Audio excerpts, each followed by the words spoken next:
Rabbana wa la tahmil 'alaina isran kama hamaltahu 'alal ladzina min Rabbana wa la tuhammilna ma la taqata lana wa'fu 'waghfir ghafir ghafar ghafur warhamna rahmah anta maulana fansurna 'alal qaumil Allahu akbar. Turun di keheningan malam Anda minta, ya Allah. Kalau nggak paham ayatnya, bacakan maknanya. Hamba mohon ya Allah, hamba-hamba yang salah tidak luput dari dosa, tapi ampunanmu lebih luas ya Allah dibandingkan dengan murkamu. Mohon ya Allah, ya Rabb, rahmatak. Para ulama itu kalau dalam kesempatan dia memohon, kalimatnya singkat, Allahumma rahmatak, Allahumma rahmatak, Allahumma rahmatak, Allahumma rahmatak, Allahumma rahmatak, Allahumma rahmatak. Minta. Dan dia bayangkan bapaknya, ibunya, dirinya, istrinya, atau istri suaminya, anak-anaknya. Minta. Dan setelah dia salat tahajud menjelang kepada fajar, dia mohon kepada Allah. Itu yang disebut oleh Quran surah ke-51 ayat 18. Kebiasaan istighfar dia. Wabil ashari hum yastaghfirun. Istighfar. Astaghfirullah, astaghfirullah, astaghfirullah. Rabbana zalamna anfusana wa illam taghfir lana wa tarhamna lanakunanna minal khasirin. Allahumma rahmatak ya Rabb. Allahumma rahmatak.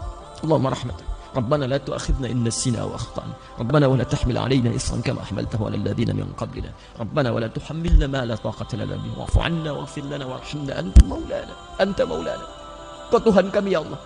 Kalau Tuhan saja tidak mengampuni kami, lantas kepada siapa lagi yang mesti minta ampun?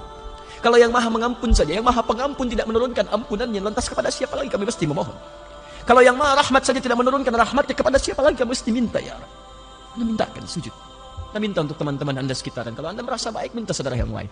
Minta yang jauh, tetangga dekat, tetangga jauh, di Palu, di Lombok, seluruh kisaran Nusantara, Indonesia, belahan dunia, mohonkan. Sepanjang ada orang-orang beristighfar, maka itu bisa menahan azab Allah Subhanahu wa taala. Wa ma kana Allahu liyu'adzibahum wa anta fihim. Wa ma kana Allahu yu'adzibahum wa anta fihim. Tapi yang paling menarik, wa ma kana Allahu mu'adzibahum wa hum yastaghfirun. Allah nggak akan mungkin menghadap umatmu ya Muhammad sepanjang engkau ada bersama mereka. Wa anta fihim. Jadi kalau nabinya masih ada, umatnya nggak akan diadab. Tapi sekarang bagaimana kalau nabinya nggak ada? Wa ma kana Allahu mu'adzibahum. Kenapa kalimat kata kerja itu berubah jadi kata benda, isim fa'il, pelaku? Yang pertama, wa ma kana Allahu liyu'adzibahum, pakai kata kerja. Saya nggak akan mungkin mengadab mereka ya Muhammad sepanjang engkau masih ada dengan mereka. Kata kerja. Kenapa ada menggunakan kata kerja di situ? Karena pekerjaan umat Muhammad SAW dulu ketika nabinya ada, masuk Islam mereka, jarang yang bermaksiat itu jarang. Semuanya taat. Tapi ketika berubah kalimatnya setelah nabinya wafat, menggunakan isim fa'il mu'adzibahum pakai mim. Kenapa berubah pakai mim? Isim fa'il tuh. Isim fa'il itu langsung memberi pelaku. Ingin memberikan gambaran, setelah kamu wafat banyak penyimpangan di umatmu, sudah layak sebetulnya mereka diadab. Sudah layak diadab nih. Cuman kenapa ditahan? Kenapa ditahan? Wahum yastaghfirun. Karena ada sebagian di antara mereka yang banyak istighfar kepada Allah. Itu yang bangun di malam hari. Mungkin antum tuh belum dihukum, bukan karena antum nggak salah. Ada tetangga antum yang malam-malam istighfar, bangun tahajud. Dia mau ampunan kepada Allah. Dan kenapa Anda tidak menjadi pelakunya? Bangun malam istighfar, minta ampun. Walaupun menjelang fajar cuma 5 menit, 3 menit, duduk aja, nggak usah ketahuan orang lain. Minta. Astagfirullah, astagfirullah, rahmatullah. Jadi kalau ampunan sudah diturunkan, keberkahan datang teman-teman. Datang, minimal cinta Allah datang. Innallaha yuhibbut tawwabin, Allah cinta pada orang taubat. Ya, ini lihat sini nih, ini gelas nih, isinya air. Ini kalau kotor, ditutup nih, nggak bisa masuk apapun. Saya sering contohkan ini, nggak bisa masuk apapun. Ini hidayah mau masuk susah. Anda mau buka, kalau sudah buka, Anda kosongkan dulu ini, tutup, buka sekat maksiatnya, buka begini, keluarkan kotorannya dengan istighfar. Begitu Anda keluarkan kosong, kalau kosong diisi apa aja gampang. Maka sholat jadi gampang, baca Quran jadi gampang, sedekah jadi gampang, semua jadi gampang. Kalau sudah gampang maka sudah dekatlah Anda dengan Allah Subhanahu wa taala. Maka ini tawaran yang kedua. Ada ayat-ayat Quran yang jadi bimbingan Anda untuk lebih dekat kepada Allah sekaligus menghapuskan dosa-dosa yang pernah dikerjakan. Ingat, tidak ada manusia yang sempurna. Tidak ada manusia yang tidak pernah salah, kecuali Rasul, Nabi yang sifatnya maksum. Tapi kita yang bukan Nabi dan Rasul pasti pernah berbuat salah. Tapi rahmat Allah memberikan jaminan untuk menghapuskan semua kesalahan itu. Jadi kalau Anda tidak mengambilnya, bukan Allah yang salah, manusianya yang memang tidak ingin berubah jadi lebih baik. Paham sampai sini? Baik. Jadi itu yang dimaksudkan wa nunazzilu minal Qur'ani ma huwa syifaa'un wa rahmatun. Makna rahmat yang pertama, ampunan dari semua dosa. Maka saya ajak bangun ya malam-malam. Biasanya suka ada yang nginap di sini tuh. Jumat baru pulang pagi. Nanti saya tugaskan imam barusan untuk mengimami malam ini. Ya, untuk bisa sholat dengan beliau nanti malam. Ya, Dan bacakan tuh ayat-ayat tobat dengan izin Allah Subhanahu wa taala. Mudah-mudahan dosa-dosa kita diterima oleh Allah untuk diampuni, untuk diampuni. 2, makna rahmat. Makna rahmat. Rahmat itu bisa jadi juga kasih sayang yang mengantarkan hamba pada sebuah solusi. Kasih sayang Allah yang mengantarkan hamba pada sebuah solusi dari masalah yang sedang ia alami. Masya Allah. Dari masalah yang sedang ia alami. Jadi kalau Allah ingin memberikan solusi, jalan keluar bagi seorang hamba untuk mengatasi persoalan yang sedang ia hadapi, itu sebelum diberikan solusi, rahmat dulu diturunkan. Rahmat. Awas. Dalilnya kita ambil Quran surah ke-2 Al-Baqarah ayat 155 sampai 157. 155 itu ujiannya, contohnya. 156 kesabaran dalam menerimanya. 157 rahmat dan solusinya. Ya. Kita ambil langsung ayatnya, kita bacakan. Paling kiri sebelah atas. Wala nabluwannakum bisyai'.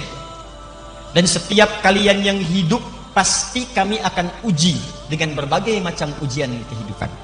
Jadi hukum kehidupan mengatakan setiap orang hidup pasti akan bersanding dengan ujian. Ujian ini sifatnya masalah. Nah. Tolong pahami dulu ya, tolong pahami.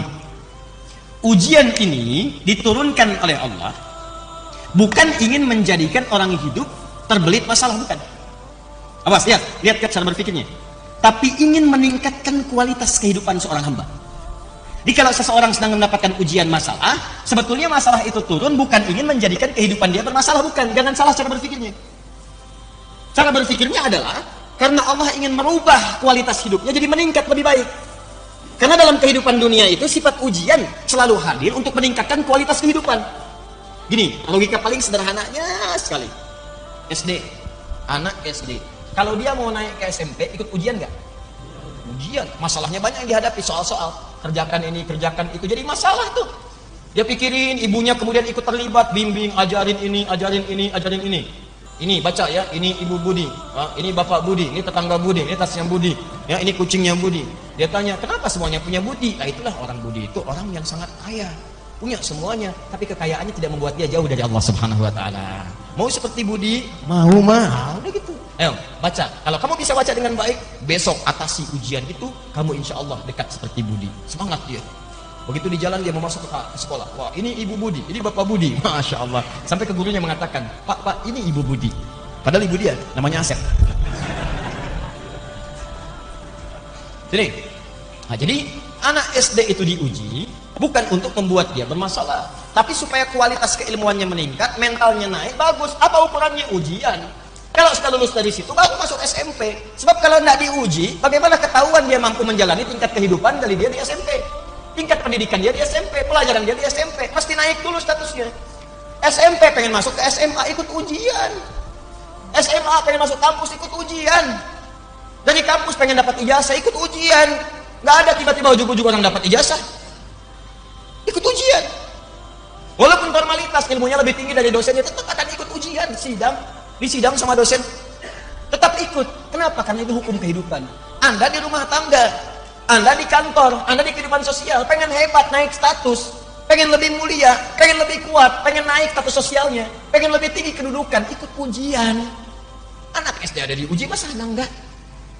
Kalau Anda enggak siap menghadapi ujian, tanyakan sama anak SD. Bagaimana cara menghadapinya? Kalau Anda tidak siap menghadapi ujian, malu sama anak SD. Anak SD ada diuji, masa Anda yang lulus SD nggak mau diuji? Anak SD aja belum berumah tangga, Anda sudah berumah tangga. Yang belum berumah tangga lulus ujian, masa ada yang berumah tangga nggak mau diuji? Ini siapa? Lalu? Nah itu ya. Apakah jomblo diuji? Diuji, sama aja. Ada ujian persaingan, ada ujian macam-macam, kan? Ya nanti kita bahas lain waktu. Jomblo syariah, jomblo sengketa, jomblo fisabilillah. Ya.